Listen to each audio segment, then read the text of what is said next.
Once upon a time, in a small village surrounded by whispering forests and winding rivers, there lived a little girl named Anika.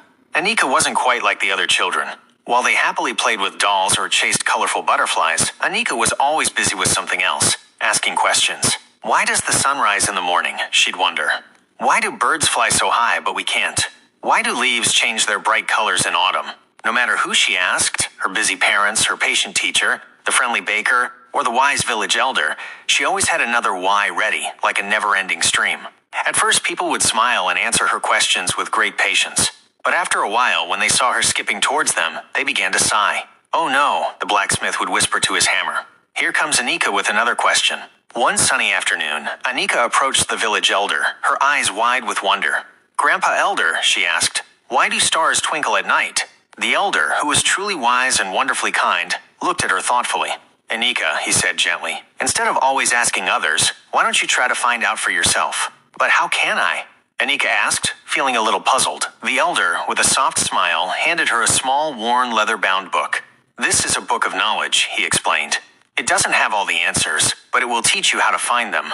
Anika rushed home, clutching the book tightly. She read it from the very first page to the last.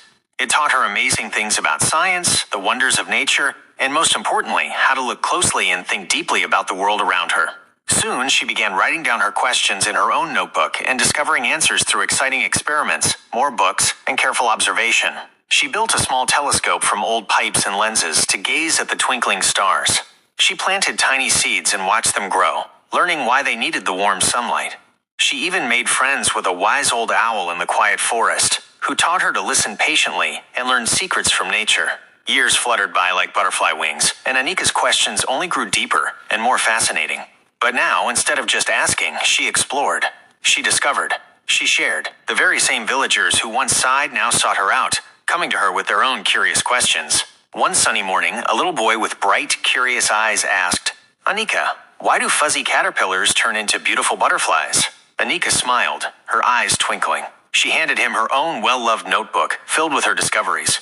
"That's a truly wonderful question," she said. "Come, let's find out together." And from that day on, Anika was no longer just the girl who asked why. She was the girl who found out. Moral of the story: curiosity is the first step to wisdom. Don't be afraid to ask why, but also learn how to discover the answers yourself. Every question is a door to knowledge, waiting to be opened.